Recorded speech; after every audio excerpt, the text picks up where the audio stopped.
Good morning, everybody. Well, before we start talking about verb tenses, I just want to check a few things in my garden. I hope that during all this COVID crisis, you're also finding lots of time to spend outdoors. Some of my tomato plants, kale and broccoli, lettuce, carrots, raspberries, strawberries, apples, pears, figs. Yeah, it's a beautiful day today. Looks like it might rain a little later.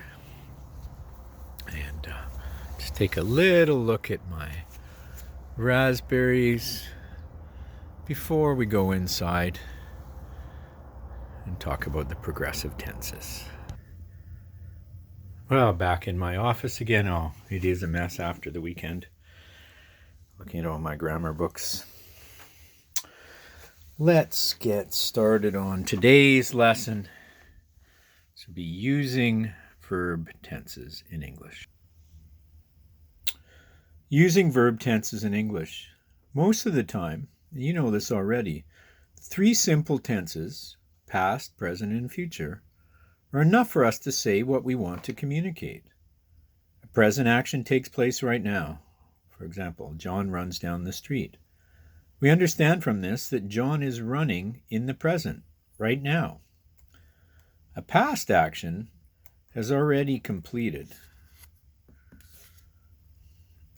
John ran down the street. We understand that John is not running now. He's completed his run. It is in the past. A future action will take place in the future. John will run down the street.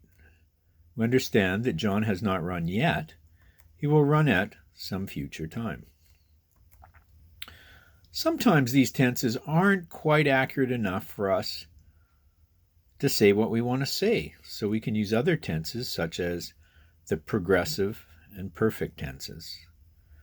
Now, don't worry too much about these if you can't get them quite exactly right, because one thing about these tenses is that they're very, very similar. The present tense and the present progressive and the present perfect are very, very similar, and sometimes they have the same meaning. But there are some times when these tenses can be really useful, so let's take a look at them together so we can see what these tenses do. The progressive tenses. The progressive tense involves an action that is, was, or will be in progress at a certain time. Progressive means that it's ongoing. So if I'm building something that I have not finished building, I'm in progress. When you're doing a project and you're not finished the project and you're working on it, you're in progress. We often use the progressive tense to describe a process or something that needs to be done, needed to be done, or will need to be done. To make the progressive tense, we use the verb to be. That's where we use is, am, and are in the present, and the ing form of the verb. Present progressive is a sentence like, I am cleaning the house now. The present progressive shows us that an action is taking place now. Shows that I'm in the middle of cleaning the house. I am cleaning the house at this moment. It is more specific than I clean the house. With I clean the house, we don't know when you clean the house. Now? Every Tuesday? You say, I am cleaning it now. I am doing it now. We know it's happening right now, and we know that you're not finished. Past progressive, we would say, I was cleaning the house all day yesterday. So it's still using the I am, the to be form of the verb, but just in the past. So was, were. The past progressive is used when we talk about something which was happening at a special time in the past. It is used to describe events that lasted for a specific amount of time in the past. It can be used to describe an action that started in the past and was interrupted by another action. So we can say something like, he was writing an email when the phone rang. So he was in the middle of writing an email. He was progressing through the email when the phone rang. Both the writing of the email and the phone ringing took place in the past. It can be used to describe two actions that were in progress at the same time in the past. I was preparing dinner while my daughter was doing her homework upstairs. Sometimes called the past continuous tense. Now, so we have the present progressive, the past progressive. What about the future progressive? Future progressive. I will be cleaning the house all day tomorrow. Future progressive describes events that will take place in the future. They show the involvement of the subject, that the person or animal or thing that the sentence is about is involved with something in the future. Future progressive is not much different than the future tense. I will clean the house all day tomorrow, and I will be cleaning the house all day tomorrow describe the same events and actions. So I will clean the house all day tomorrow. That's just the future tense. I will be cleaning the house all day tomorrow is the future progressive. The future progressive emphasizes the involvement and actions of the subject. It shows a process that the subject will be involved with. So it's, say, I will clean is a little less, shows a little less involvement, and it's a very difficult idea than I will be cleaning. Somehow I will be cleaning seems a little bit more active, a little bit more specific. You can almost see the person on the floor cleaning the floor. The future progressive can also be used for predictions, guesses, and to describe an ongoing, that is an event that keeps going in the future. In a year, he will be asking for a raise in his salary. He hasn't done it yet. Joanne will be coming home for the holidays. Hasn't done it yet.